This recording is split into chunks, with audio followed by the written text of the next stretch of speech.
All right, so obviously day 5 of camp in. I mean, I know I talked to you in the spring. You said it was a deep running back room, but guys, I mean, we'll get to the offensive line in a second. You guys are kind of showing out. How's that competition going between you guys? I think it's a good competition. It's just making us better, all better in the long run, and keeping us fresh, allowing us to be more fluid, and keeping us healthy.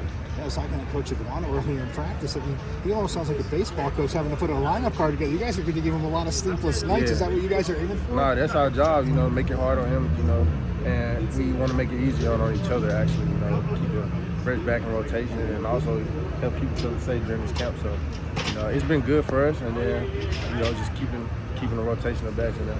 And with that rotation, I know I asked DeCarlos and Cam in the spring, like, do you feel like less is more? As running backs, I mean, Coach Dillingham, Coach Iguana, yes, you want the ball every time, but maybe not being on the field as much, that your guys' numbers can be bigger and as productive? Yeah, I think it could be a benefit, mainly because it allows us to stay fresh and allows the guys to, give their best all and give their all, and, just basically, have us fresh. And then I think more is less. I mean, yards per carry matters big when you talk about going to the next level and stuff like that. So. And then when you look at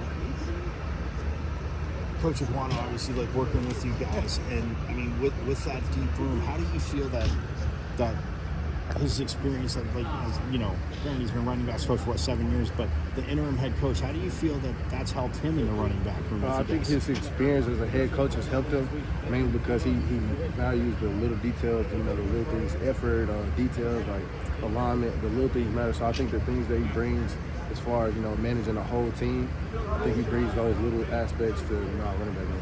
And then I mentioned the offensive line. I know last year, and Coach Dillingham said it, Coach Saga said it, I mean, with injuries, but like the depth and the way these guys are playing up front now, yeah, you got to carry the ball and do your job, but have they done some stuff up front that you're kind of just like, damn? Yeah, it's a big difference from, last season. I'd say you got a lot of guys who could actually, move some people. So I think that's been beneficial. You got multiple rotation of guys who can move some people. So I think that's been very beneficial for us this camp. Speaking of last season, you got a year under your belt now. What are some things that you noticed the second camp around compared to the first? I think I'm moving more fluid, more confidence, and that just gets better the more and more I rep things and the more and more I see, the way the defense moves. But I think the main thing for me is being more fluid, more confident.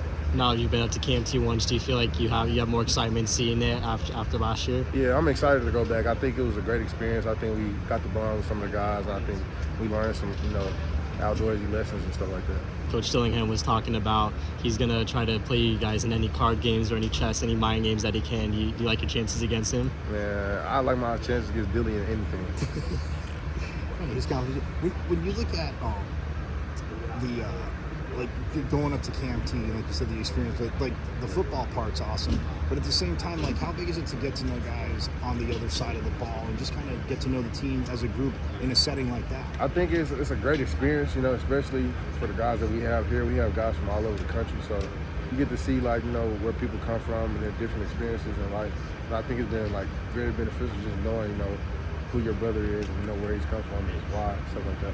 And then getting on the field too, anything you might do up there to kind of, so I saw you returning kicks, kind of sweeten the honey in Coach Ragel's ear to maybe go back and return kicks. Is that something you want to do? I want to expand my game to anything. I mean, the more I can touch the field any ways as possible. So yeah, that might be something. I've noticed Raleek Brown been very vocal the first 5 practices. Is he always like that in the running back room and off the field too? Man, he's like that everywhere he goes. Man. That's just Raleek. So, yeah. Very competitive guy. He said he has a goal of reaching 1,000 rushing yards and 1,000 receiving yards this season. Do you like seeing that type of confidence? Nah, yeah, I love it. That, and we all should have that type of confidence. Going into the season. I mean, we all want to strive for the stats, the numbers, but at the end of the day, it's about the team win. Just the goals like that is what's going to help us, reach us to the next level. Awesome, man.